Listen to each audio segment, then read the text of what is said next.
lo que eran las medidas previas al vuelo. Era no solo lo referido al walk around, a la vueltita alrededor del avión, sino todo, interiorizarnos todo con lo correspondiente al vuelo, que era la documentación, la meteorología, los notas, la información de la ruta, etcétera, etcétera, etcétera. ¿Sí? Y hoy lo que nos vamos a meter es los requisitos de combustible y de lubricante.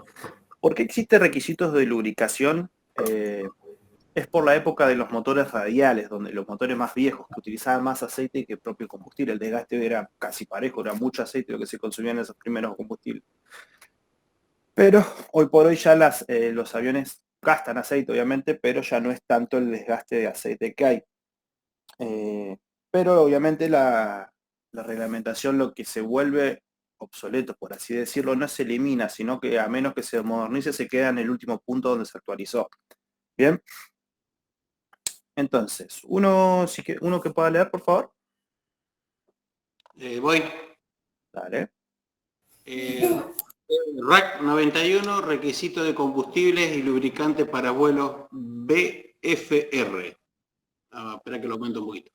Dale. Requisito de combustible y lubricante para vuelos BFR. A. Generalidades. No se iniciará ningún vuelo si, teniendo en cuenta las condiciones meteorológicas y todo retraso que se prevea en el mismo, la aeronave no lleva suficiente combustible y lubricante para completar el vuelo sin peligro. 1.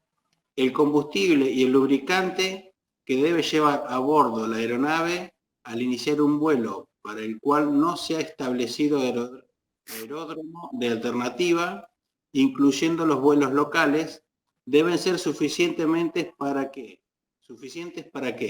teniendo en cuenta el viento y demás condiciones meteorológicas previstas, puedan volar hasta el aeródromo de aterrizaje propuesto y prolongar el vuelo el 30% más de tiempo calculado para la etapa. Esta reserva nunca deberá ser inferior a 45 minutos. 2. Si se han establecido aeródromos alternativos, se deberá llevar combustible y lubricante suficientes para volar hasta el aeródromo de aterrizaje propuesto y desde allí al alternativo más lejano con 45 minutos más de autonomía a la velocidad de crucero. Y B, se deberá tener en cuenta el combustible y lubricante necesario para el tiempo insumido en todo retraso que se prevea en vuelo, como consecuencia de las condiciones meteorológicas y los procedimientos de salida. En ruta, espera, llegada y condiciones del tránsito aéreo. Asimismo, se deberá tener en consideración toda otra circunstancia que pueda demorar el aterrizaje de la aeronave y aumentar el consumo de combustible y lubricante. Bien, entonces, ustedes siempre tienen que considerar desde el vamos su autonomía. Supongamos el 150 tiene a consumo por manual, tiene 4 horas 40. Carga 100 litros, gasta 20 litros hora. Pero hay que desde ya descontar alrededor de 7 litros por tanque, que es el no usable del avión, sino donde están los restos, la basura del tanque, por así decirlo, ¿no?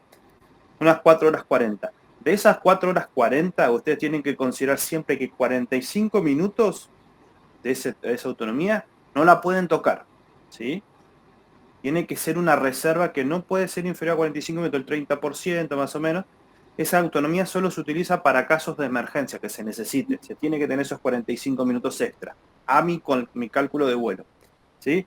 Si no se me requiere un aeropuerto alternativa, como se puede dar en algunos vuelos locales, porque no hay una pista realmente cercana o lo que sea, mi combustible tiene que ser, si voy a volar 1 hora, para 1 hora y tener los 45 minutos extra que que tengo que tener como reserva, ¿se entiende?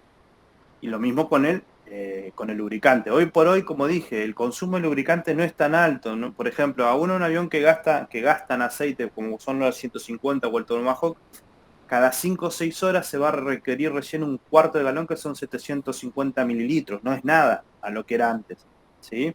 Y si hablamos de los motores más modernos como son los del Rotax que tienen, por ejemplo, el Petrel o el Tecnan hace casi 100 horas antes que necesitemos ponerle aceite. Y el Petrel anda en 60, 70 horas. Son motores que consumen mucho menos aceite, primero y principal porque son motores más modernos.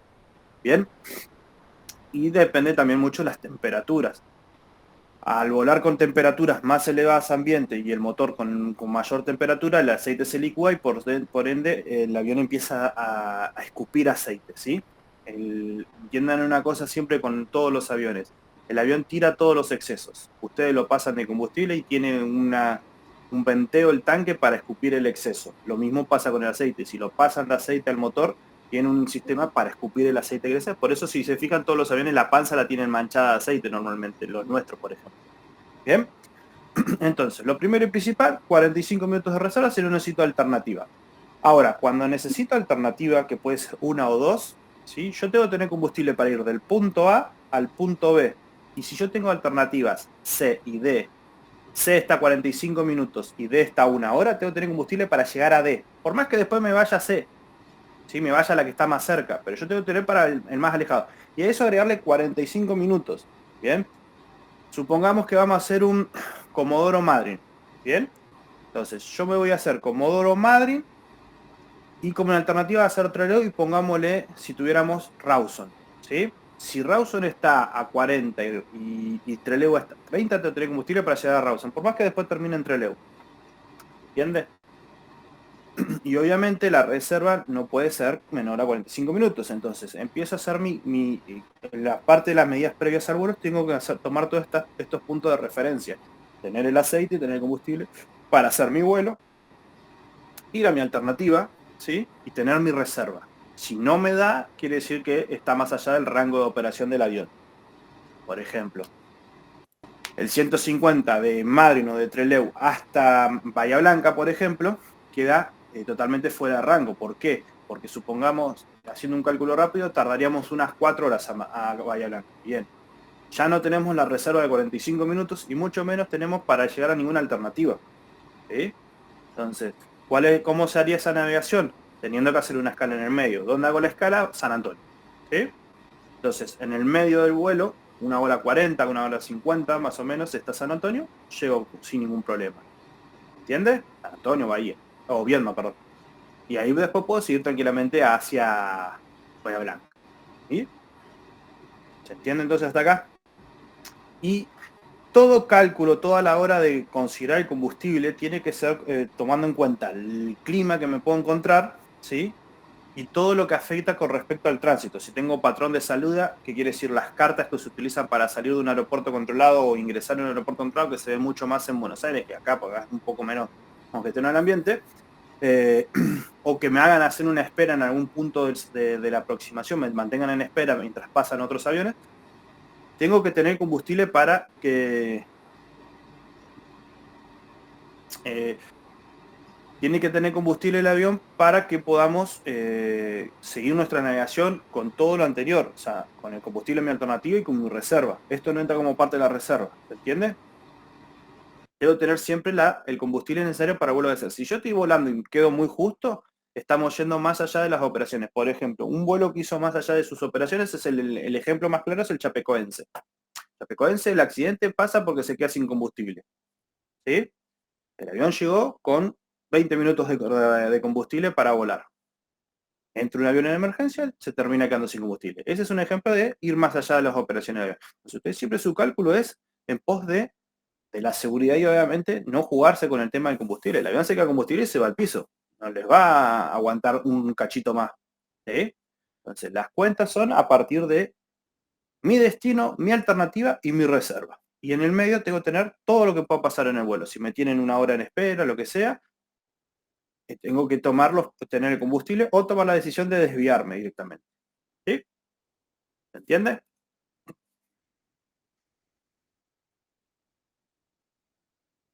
Vamos con el uso del cinturón.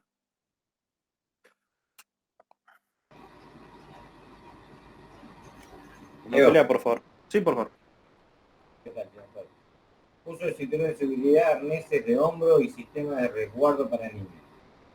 A menos que la autoridad aeronáutica lo autorice de otra manera, Ningún piloto puede despegar una aeronave civil matrícula de la República Argentina a menos que se asegure que cada persona a bordo haya sido instruida sobre la forma de abrochar y desabrochar el cinturón de seguridad y si estuviera instalado el arnés de hombro. Ningún piloto puede iniciar un movimiento en la superficie, el despegue o aterrizaje de una aeronave civil matriculada en la República a menos que se asegure de que haya requerido a cada persona a bordo que se ajuste su cinturón de seguridad, su arnés de hombro, si éste estuviera instalado, y que cada persona a bordo haya sido instruida sobre la forma de abrochar y desabrochar el cinturón de seguridad. Bien. En el caso del cinto es simple. El avión no se mueve si no tienen todos el cinto puesto y si no saben ponérselo y sacárselo. Dependiendo el avión que estemos volando puede tener el de un punto, el de cintura normal que tiene un línea, ¿sí? El que es arnés de hombro que puede ser de 3 puntos o de 4 puntos. Bien, acá por ejemplo el Trello hay varios cinturones. Por ejemplo, el Tomahawk tiene el que corre en la cintura y tiene el arnés de hombro que se lo pueden poner o no, ¿sí? Después tienen el Petrel, que corre el cinto como un auto, ¿sí? Y la misma forma tiene. Y después tienen el del Tecnan, que engancha el de 4 puntos, que es un arnés. ¿Bien? En todos los casos el cinto siempre tiene que estar puesto a la hora de iniciar el movimiento. Y tienen que saber ponérselo y sacárselo. ¿Por qué? Esto no es en caso de que vuele con un instructor, sino por el hecho de que el día que lleven pasajeros, que se saben sacarlos. Parece una pavada, ustedes que cuando estén volando lo van a ver como algo simple, pero hay gente que no lo sabe hacer, ¿sí? Muchas veces es apretar un botón y ya está, pero ustedes tienen que pensarlo en el pos de la desesperación y buscar hacerlo de la manera más simple. A esto normalmente se le agrega, en el caso de los aviones de ala baja, que por lo general tienen traba de techo en sus puertas, que sepan destrabar la cabina. ¿Sí? Que ustedes tienen que enseñarle a sacarse el cinto y abrir la cabina. Bien, tanto el Tomahawk como el Tecnan tiene las trabas de las puertas y la traba de techo. Entonces, antes de todo, usted tiene que enseñarle al que vuele con ustedes a abrir los costados y destrabar el techo para poder abrir la cabina. Por ejemplo, el Toma tiene puertas, el Tecnan tiene una corredera, la cabina se abre hacia atrás. ¿Sí? En el caso de Madrid, que tiene en el Warrior lo mismo, tiene una puerta de un solo lado, entonces tienen que saber destrabarla. El caso del Cessna no es tan complicado porque es una puerta normal, se abre y se cierra, no tiene trabas como tal. ¿Sí? Lo mismo con el Petrel. Pero bueno, entonces lo primero que hay que saber es, no se puede iniciar el despegue, mucho menos el movimiento de una aeronave que tenga el cinto. Esto se ve muchas veces en el ejemplo en el línea, cuando la línea está aterrizado y está rodando, que digan que se mantienen con el cinto puesto. No es por maña del piloto ni por nada, es porque si el avión tiene que clavar los frenos, se van a dejar los dientes con lo que encuentren adelante si están sin cintos. En el caso de nuestros aviones, es el tablero, el torpedo del avión. En el caso de un avión de línea, se van a dejar los dientes contra la mesa. ¿Sí? Hay un caso hace unos años con una mujer que venía en sol y cuando estaba por tocar el piso, la mina se soltó el cinto. El avión pegó un salto y pegó la cabeza contra el techo del avión. Quedó con el cuello torcido, le metió un juicio a la empresa y lo perdió, porque no tenía razón de ser. ¿Sí? Haberse sacado el cinto. El avión siempre puede clavar los frenos. Lo mismo pasa con ustedes. Cuando estén con Peter o con Oscar o con quienes hagan la instrucción, les van a explicar la velocidad medianamente a la que se rueda. ¿Por qué? Porque nosotros tenemos la posibilidad que se nos cruza algún animal, lo que sea adelante, y tengo que clavar los frenos. ¿Sí? Si no, nosotros pegamos con una hélice y rompemos la hélice en el mejor de los casos, o se lo chupa el motor. Si clavamos los frenos y no estamos bien agarrados, nos vamos a pegar contra lo que encontremos adelante. ¿Sí? La visera del tablero es lo más normal de golpear. Entonces, se ponen el cinto y lo mismo con su pasajero. Se revisan que esté bien puesto, que se lo sabe sacar y que tenga bien acomodado el asiento. ¿Sí? Bien. Parece chiste, pero esto hay que repetirlo mucho porque mucha gente no lo hace. Uy, vamos a ir viendo lo que serían reglas de derecho de paso, que son reglas parecidas como la que habría en la vialidad, en el auto normalmente, pero en este caso sí hay que respetarla porque si no acá se vuelve peligroso de verdad. Bien, uno que lea, por favor. Ahí leo. Dale. RAC 90. Leo. ¿Leo? Sí, dale nomás. RAC 91, reglas de derecho de paso. Aplicación. Esta sección no se aplica a las operaciones de una aeronave sobre el agua.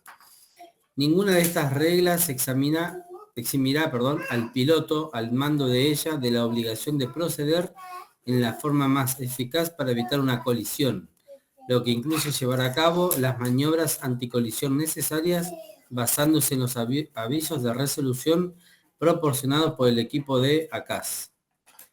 Deberá mantenerse vigilancia visual constante desde las aeronaves en vuelo o que operen en el área de movimiento de un aeródromo, a fin de prevenir riesgo de colisión. La aeronave que tenga el derecho de paso mantendrá su rumbo. Perdón. No hay problema, dale tranquilo. La miré nomás, ya sabe que Nada. se le viene. La meteorología está en contra. No te perdono, Juli. No hay problema, dale nomás. La aeronave que tenga el derecho de paso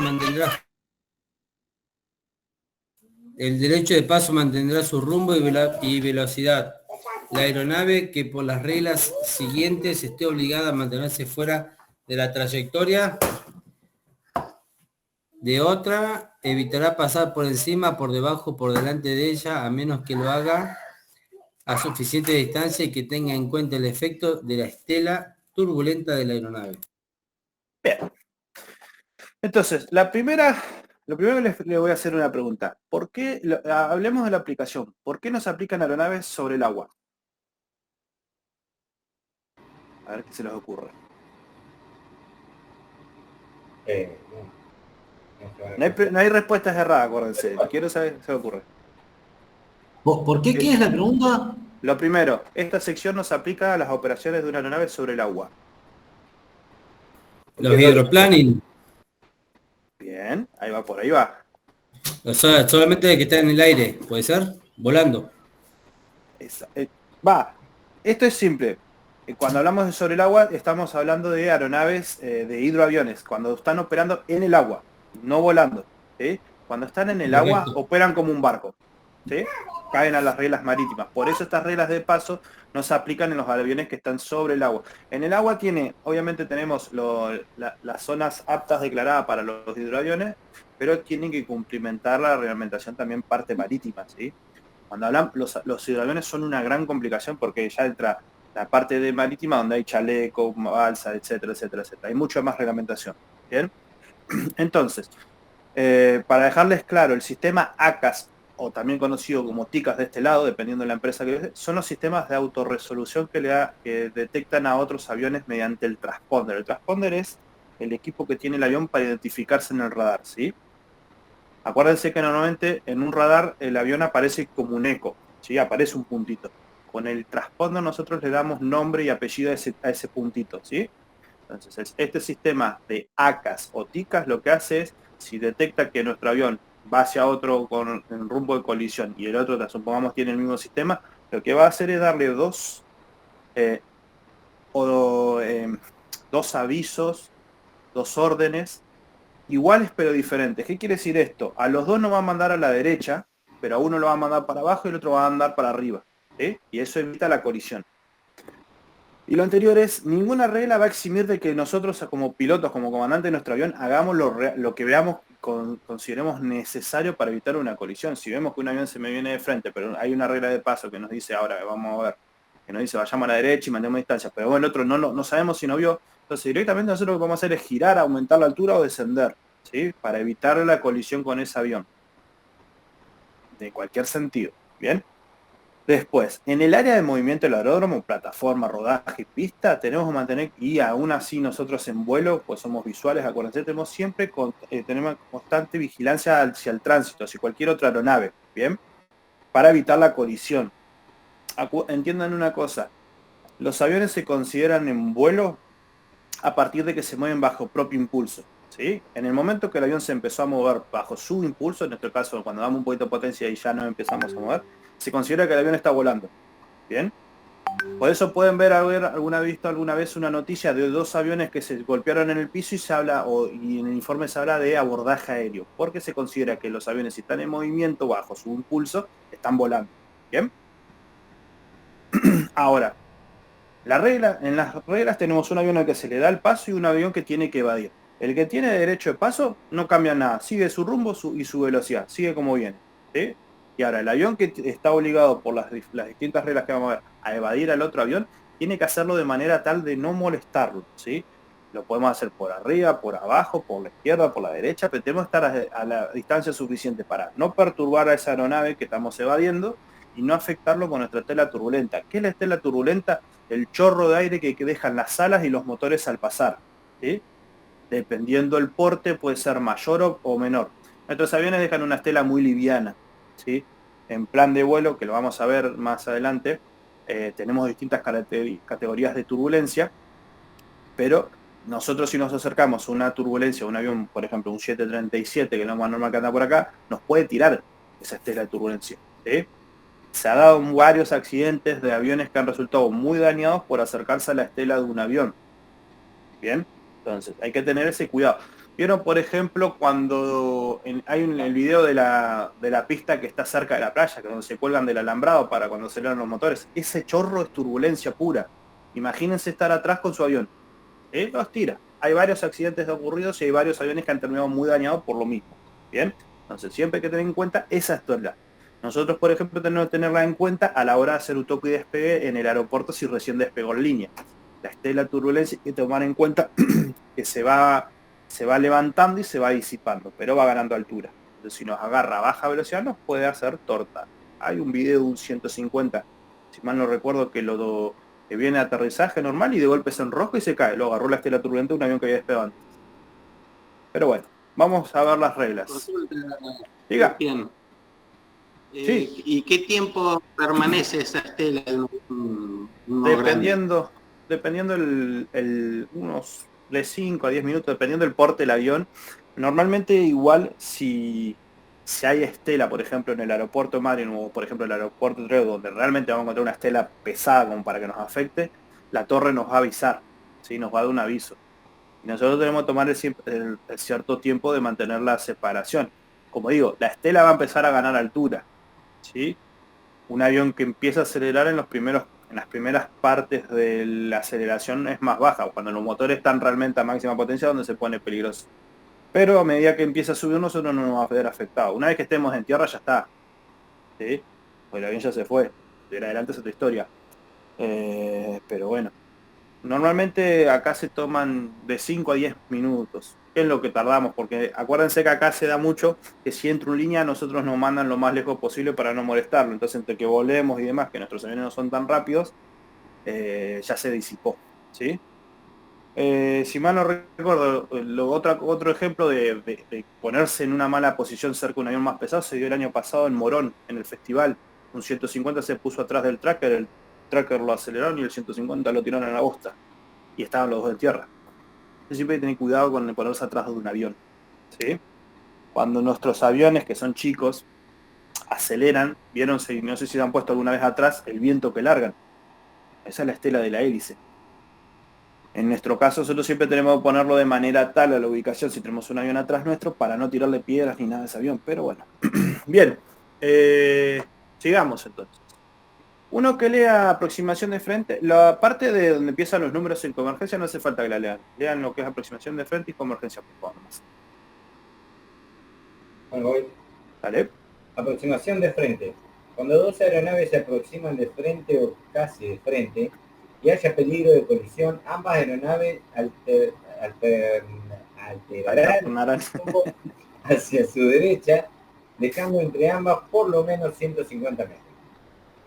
Convergencia. Cuando dos aeronaves converjan en un nivel aproximado igual, la que tenga a la otra a su derecha cederá el paso con las siguientes excepciones.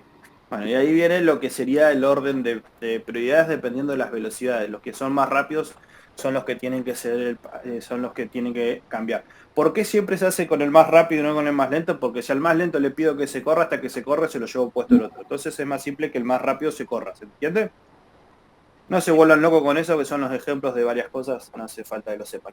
Bien, ahora yo les voy a hacer una pregunta nuevamente. ¿Por qué a la derecha? En los dos casos, a la derecha, hablo. Porque si vienen de frente ya tienen rumbo diferente. ¿Y por qué no a la izquierda? ¿Por qué a la derecha y no a la izquierda?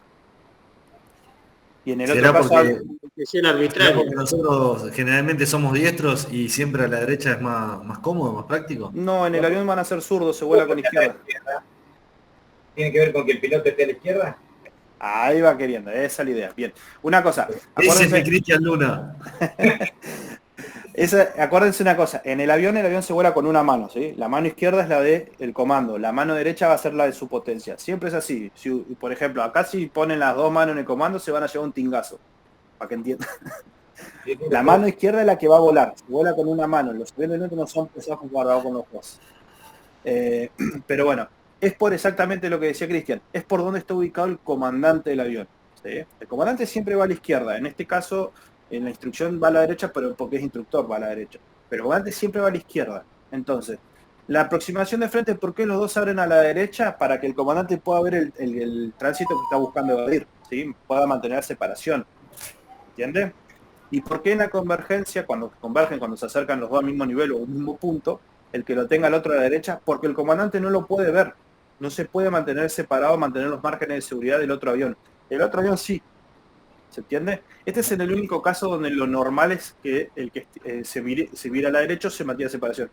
Después en aeronáutica, a menos que pase algo ya sea por cuestiones topográficas o obstáculos, casi siempre todos los virajes en vuelo se hacen para la izquierda porque, como dijimos, es el lado donde ve el comandante. ¿Entiendes? Pero bueno, en este caso, en la aproximación de frente o cuasi de frente, medio en diagonal desde adelante, los dos a la derecha y un aproximado 150 metros. Eso a ojo, eso, ¿no? Entonces, los dos nos abrimos a la derecha y nos mantenemos separados. Y después, una vez que nos superamos, ya retomamos rumbo normal. Y cuando convergen, ya sea hacia un mismo nivel de altura o hacia un mismo punto, el que no lo pueda ver hará un viraje hacia la izquierda, ¿sí? Hacia la derecha obviamente no, porque se lleva puesto el otro avión, hacia la izquierda, gira y una vez que se consiguió separar del otro, seguimos como venía planificado el vuelo, ¿se entiende? Son simples estos ejemplos. Estas reglas no tienen mayor misterio. Lo importante es mantener la visual con mi tránsito. Vamos con lo que es alcance. Uno que leas, por favor.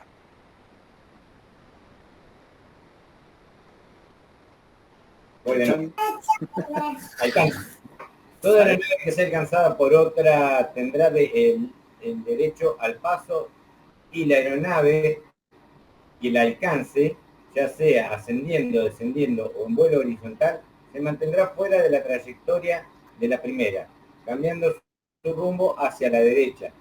Ningún cambio subsiguiente en la posición relativa de ambas aeronaves eximirá de esta obligación a la aeronave que esté alcanzando a la otra, hasta que la haya pasado y dejado atrás por completo. Se denomina aeronave que alcanza la que se aproxima a la otra por detrás, siguiendo una línea que forme un ángulo menor a 70 grados con el plano de simetría de la que va adelante, es decir, que está en tal posición con respecto a la otra aeronave que de noche no podría ver ninguna de sus luces delanteras de navegación.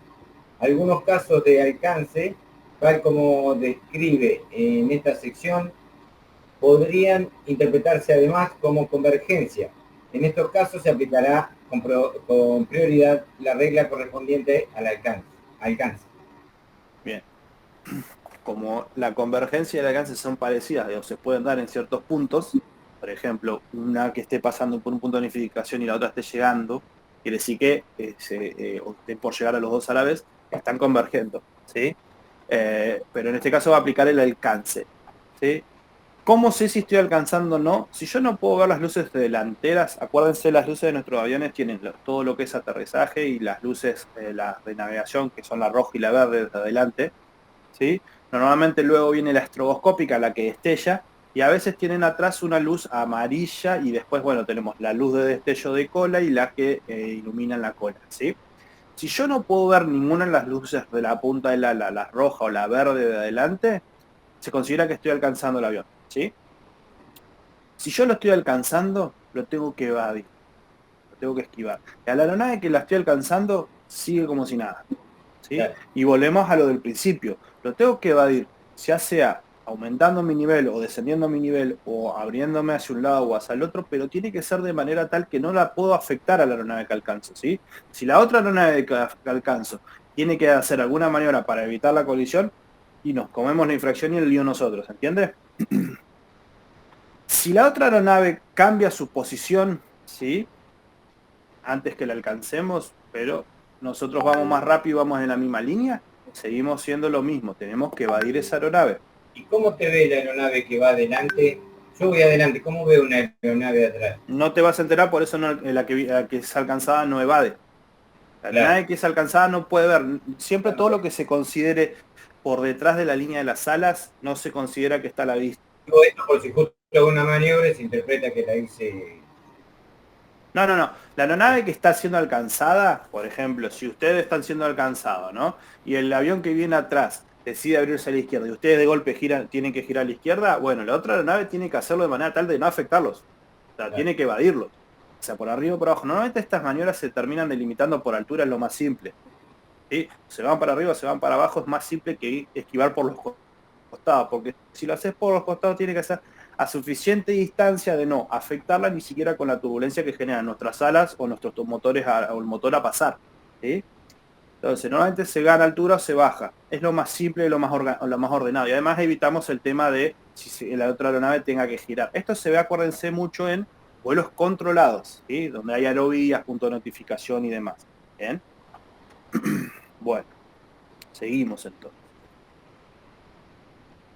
Limitaciones de velocidad. Uno quería, por favor. Mariano, por favor. Ahí voy. Qué lindo lo que eso hace. Eh, La próxima la leo. Dale. Voy. Dale. Rack 10. Limitaciones de velocidades de aeronaves. Ninguna aeronave por debajo del FL100 deberá superar 200 KT, no sé qué, Nudos.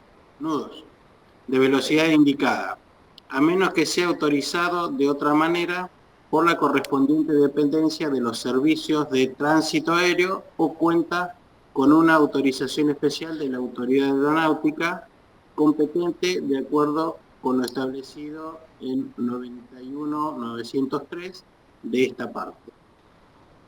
Bien. KT es nudo, entonces. Claro, se escribe KNOTS, el nudo. Entonces una abreviación es KT. KNOTS se escribe. Bien.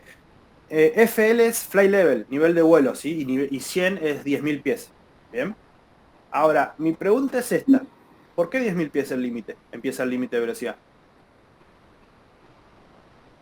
¿Qué pasa en 10.000 pies? La estratosfera. No, la troposfera. Presurizado. Eso está la tropopausa está La superada a los 30.000 pies. Por eso los aviones de línea vuelan ahí. Evita el fenómeno meteorológico donde hay viento, supuestamente. ¿Sí? ¿Y la combustión cómo la hacen ahí, Cristian? En realidad los aviones, a medida que aumenta la velocidad, necesitan menos combustible por el nivel de aire es muy liviano, ¿sí? Los aviones están preparados. Normalmente los aviones usan una mezcla de aire con combustible que es que esto se prende fuego y se genera. Acuérdense que la turbina agarra el aire del ambiente y lo va comprimiendo en varias secciones. Tiene varios sectores de compresión. Va comprimiendo ese aire. A su vez, los motores más modernos, por ejemplo, lo que se usa más en línea, tienen un doble impulso. Un impulso en frío, ¿sí? Y un impulso en caliente. El caliente es el de toda la vida de la turbina. El impulso frío lo que hace es bajar un poco el consumo de combustible. A esa altura lo que se encuentra son corrientes de aire. No se supone que no te encontrás nubes. Si se fijan, siempre cuando llega en línea a su altura, donde se nivela, van a ver que las nubes como que se cortan y no hay una nube tan alta. ¿Sí? Están los límites. Entonces, en ese punto lo que evitas es el fenómeno meteorológico. Te lo comerás subiendo y bajando, pero ahí solo encontrás viento y turbulencia por el viento, obviamente. Pero solo es viento. ¿Bien? Bueno, entonces, ¿qué pasa con los 10.000 pies? ¿Por qué a 10.000? ¿Qué es lo que cambia en 10.000 pies que es por lo que uso que puedo limitar la velocidad? ¿Cuál es la diferencia? ¿Por qué no más arriba o más abajo? ¿La presurización no? Ahí va. A partir de 10.000 pies entra todo lo que es presurizado. ¿Sí? A partir de 10.000 pies, si está presurizado el avión no va a volar a baja velocidad, no va a volar a a menos de 100 nudos, ¿sí? Todo lo que está abajo del nivel 100 están todos los aviones chicos que se usan en los aeroclubes, ¿sí? Los aviones, por ejemplo, del Aeroclub Trelew varían su velocidad de 70 a 90 nudos. Ese es el rango de velocidad que opera. Después que la ground sea mayor es otra historia. Esto estamos hablando de velocidad indicada, ¿sí? De ida del instrumento, no de ground. Entonces, ¿cuál es el problema? Al avión rápido, yo le puedo pedir que baje su velocidad y dentro de sus márgenes de seguridad, baje la velocidad y se mantenga un poco más lento. Al avión lento no le puedo pedir que vaya más rápido, porque va a lo que va, ¿sí? Entonces, ustedes piensen lo siguiente. Un avión de línea en crucero normalmente anda entre 400 y 500 nudos, ¿sí? Imagínense eso abajo de 10.000 pies. Agarran el avión de Mario, uno de los aviones de Trelew, lo tiran a la bosta antes que se entere. Entonces, ¿qué se hace? Se reduce la velocidad de esos aviones dentro de sus márgenes de seguridad, limitándolo a 250 nudos. Abajo de 10.000 pies. Acuérdense que solo está abajo de 10.000 pies cuando despegue y aterriza, ¿sí? Entonces, lo limito a los aviones más rápido y mantengo un margen de seguridad con los otros. Igual 250 nudos es una bestialidad, ¿sí? Es más del doble de lo que volamos nosotros. Pero podemos mantener más separados los tránsitos, ¿sí? Entonces, esto por cuestiones de velocidad y cuestiones de seguridad, perdón, ¿sí? ¿Cuándo se puede dar la situación de que se permita mayor velocidad y en ciertas áreas por la autoridad? Y muchas veces se ve en los vuelos militares que van mucho más a mayor velocidad, pero están informados y se entiende que el espacio está liberado para que hagan eso, ¿sí? Se dio varias veces que acá cuando estaban los Mirage volando pasaban y se escuchaba, se veía la flecha y después venía el ruido atrás y venía, eso quiere decir venían supersónicos, ¿sí? Pero se da rara vez. Bien, en nuestros aviones normalmente, a menos que se necesite por algo, en caso de emergencia, no se le va a permitir que ande en mayor velocidad. 250 nudos más allá de la velocidad de aproximación de un 37. ¿Bien? ¿Qué es el 37? Perdón, no entendí ese. El 737 es el Boeing, el que vemos siempre en la sí. El Boeing 737. Ese es el ejemplo que uso yo porque es el avión con el que más se van a encontrar acá en la zona, ¿sí? Tanto Flybondi como Aerolínea lo que usan son 737 en la zona. Después obviamente están los Airbus y demás, pero acá se van a encontrar con ese bicho. Siguiendo. ¿Qué hora es? Menos 20. Lo último que vemos hoy. Uy, bueno, saqué hasta la presentación. No veo nada. No vemos nada, ya estaba cansado todo. Ya está, martaron. Ahí está. Último que vemos, uno que lea, por favor. Bueno, arranco. La despedida, dale. RAC 91, alturas mínimas de seguridad. Generalidades. Las aeronaves no volarán sobre aglomeraciones de edificios en ciudades, pueblos o lugares habitados, o sobre una reunión de personas al aire libre, a menos que sea imprescindible, excepto cuando sea necesario para despegar o aterrizar o cuando se cuente con una autorización especial de la autoridad aeronáutica competente. En este caso, lo harán a una altura que permita en situación de emergencia efectuar un aterrizaje sin peligro para las personas o bienes propios y ajenos. Punto 1. Vuelo sobre zona montañosa. Cuando se vuele sobre zona montañosa, además de mantener las alturas mínimas, no se volará a menos de 300 metros lateralmente de las laderas de las montañas. Bien. Juli, ¿entendiste?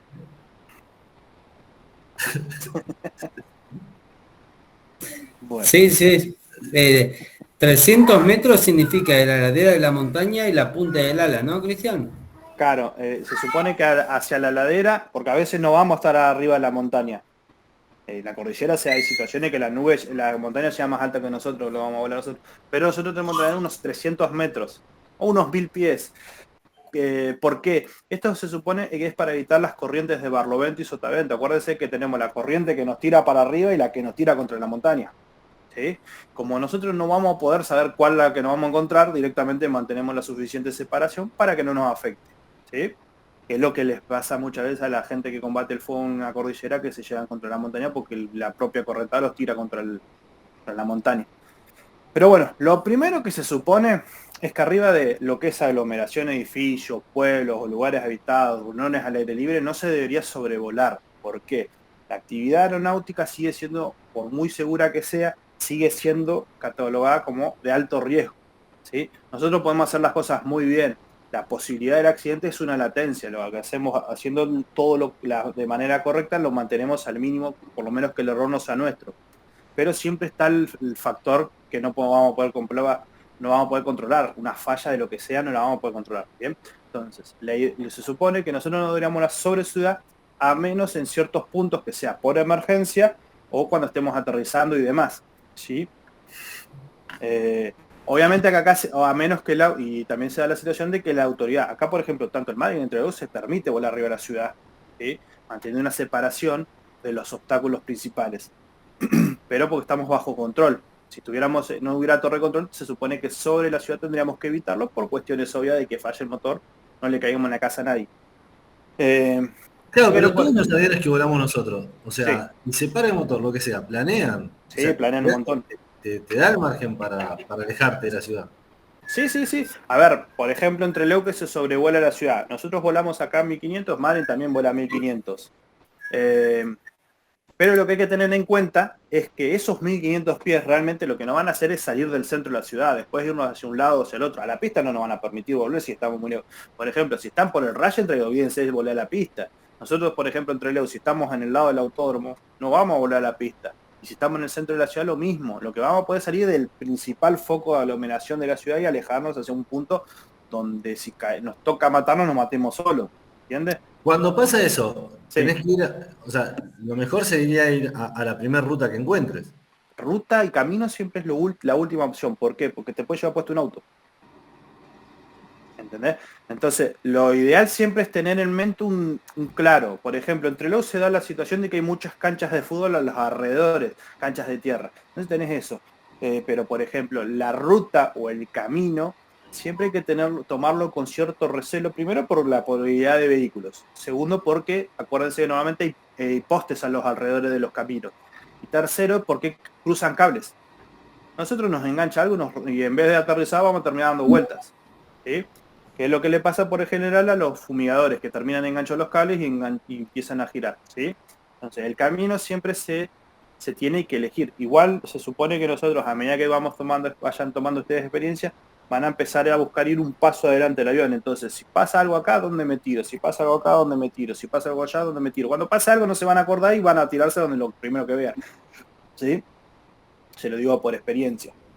Pero lo importante es mantener la separación en los puntos principales. ¿Sí? ¿Esto te pasó? Sí. Cuando era privado. Cuando tenía pocas horas me pasó. Pero bueno, como dije, es algo que toca, no es algo evitable. ¿Entiendes? Lo que nosotros podemos controlar es no equivocarnos si algo muy obvio nos lleva al accidente. ¿Sí? Una cosa es que el motor falle, nos golpee un pájaro, se rompa un cable, lo que sea del avión. Otra cosa es que salgamos, por ejemplo, con la funda del tubo puesta o con la rueda desinflada. ¿Sí? Hay que tener en cuenta, hay que hacer, por ejemplo, todos los chequeos, todo lo que es medida previa al vuelo a conciencia. No para demostrar nada, sino porque es para nosotros. ¿Sí? Toda la inspección, todo lo que tengo que revisar del avión es para mí, es para que yo no me la pegue con el avión. ¿Sí? Pero es así. La probabilidad siempre está. Uno puede ser. Yo soy un chapelota con la lista y así todo me la pegué cuando tenía 90 horas. No queda otra. Pero bueno, entonces, lo importante. No se sobrevuela sobre ciudades a menos que esté autorizado. Acuérdense que acá, por suerte o mala suerte, como lo quieran poner, la torre nos permite el sobrevuelo sobre la ciudad. Pero siempre tengan en cuenta, en su cabeza, es a dónde van si pasa algo. ¿Sí? El mar, por ejemplo, tiene la costa. ¿Sí? Dependiendo del horario del día y dependiendo de la época del año no se van a encontrar a nadie. El agua no. Y si lo tirás al agua, es muy probable que te frene y te devuelva al avión. Acuérdense que lo primero que va a tocar el agua son las ruedas y eso va a ser un tirón para adelante. Claro. Por eso siempre es tener en mente a dónde apunto. Normalmente se busca un claro. Se trata de buscar un claro, una seguidilla de canchas de fútbol, es lo mejor.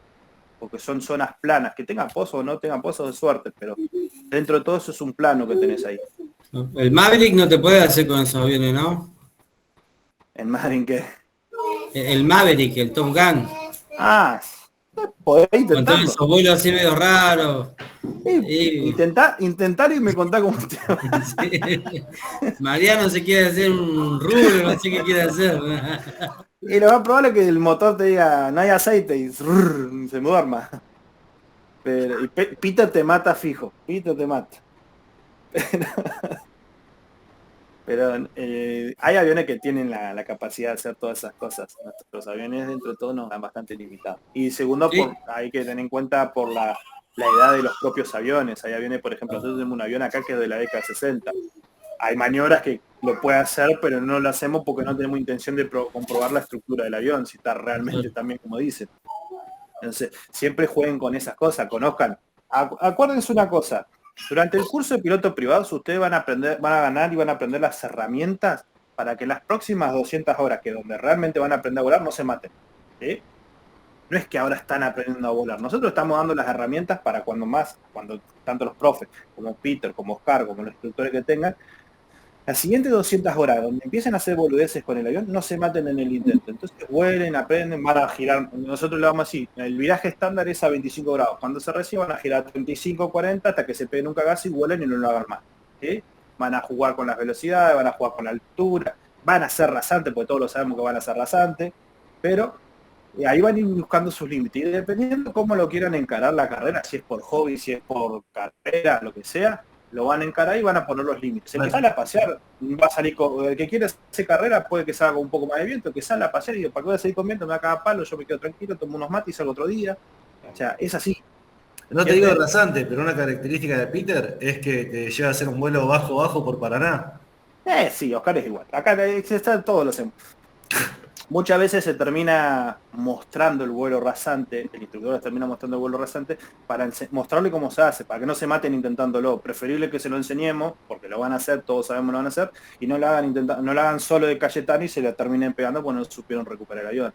Entonces se termina enseñando. Lo que después decimos no lo hagan, y después lo hacen igual, eso es otra historia. Pero bueno. Bien, chicos, nos veremos, creo que mañana, ¿no? Ya me perdí. ¿Cuándo nos vemos de vuelta? ¿Mañana? Entre unas horas no. En unas horas nos vemos de vuelta, ¿no? Sí, nos vemos todos los días. Mañana nos vemos con instrumentos. Y bueno, esta materia creo que le quedan 3 clases. Vamos a hacer igual que con mercancías.